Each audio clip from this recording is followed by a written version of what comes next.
Hey guys, this is Vic from GraspingTheMarket and welcome to our market briefing. Well, yesterday the market continued lower, but it got a little bit of a relief rally after an almost unidirectional drop seen on Tuesday and Wednesday.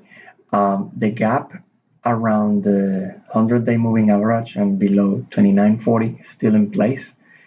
And we continue on the daily basis, we continue one time frame in lower as well on the weekly, but most of the day was a pullback, so to speak. You can see how the responsive buying came exactly from what was the next reference to the downside, which was the low of the August 28th and close at the highs. Now, we will see additional detail about that on the market profile, because early morning, we opened inside and the overnight was as well inside the value area from Wednesday. The important thing is that when the B period opened, that the ISM services number came, it was a miss on expectations, but it was in expansionary territory. It was above 50. But the flush was extremely strong.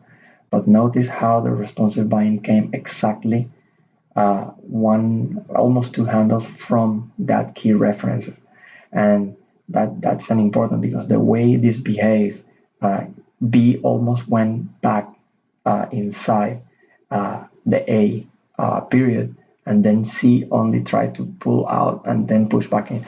So this is the way strong excess forms. And so it was kind of expected that after seeing this behavior on BC, we will rally for the rest of the day. What was not easy to know is how far could we go, given that today we have the non-farm payrolls. You can see that the D high, it took a little bit to get taken, and after it got taken on GH, the extension was not that easy. So it managed to hold the highs, and it managed to eat some of the singles left on Wednesday, but we settle up here. Now, the main question would be, what happens now?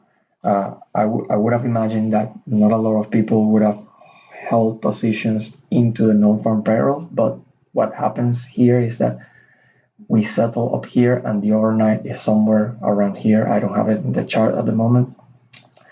Part of this responsive buying, I would say, could have been closing positions ahead of the non-farm payrolls, and that's the reason. If you don't have strong new buying, that's why it was very hesitant. Yes, there was some buying, a lot of people closing positions here ahead of the non-farm payrolls, and that pushes the market a little bit up. But there's not that impetus of new buying, strong new buying going to push it all the way up. Now, the focus for today obviously is on that afternoon pullback.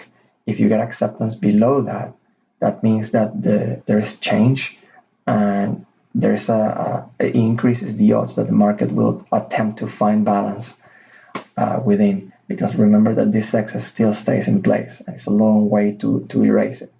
Now, if you get acceptance within or above after the non-farm payrolls, that increases the odds that we will go further up and probably bring into play the Wednesday high and the remaining of the gap. Well, the gap is intact, the whole gap will come into play.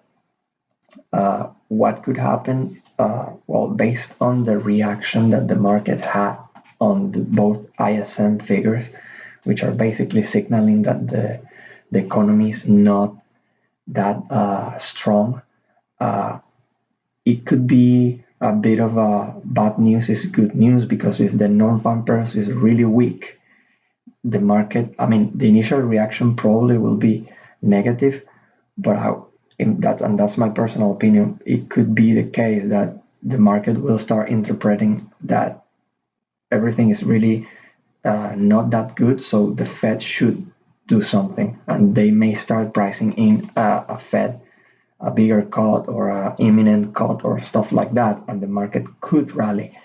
Let's also remember that the move we saw earlier in the week Tuesday, then gap, then Wednesday.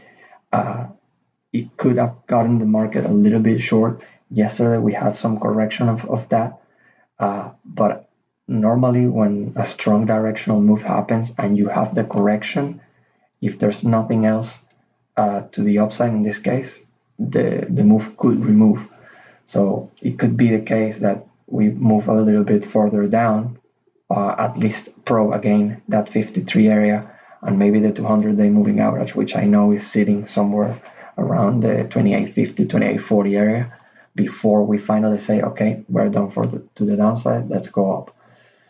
So manage your risk wisely.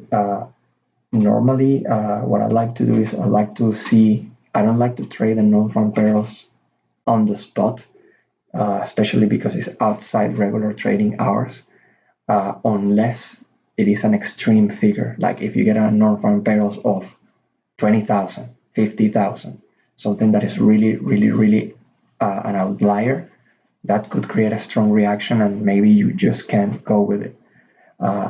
If that doesn't happen, I'll prefer to see the market reaction and see if there is any directional bias at the time. I mean, from the non-farm payrolls to the time that the market opens.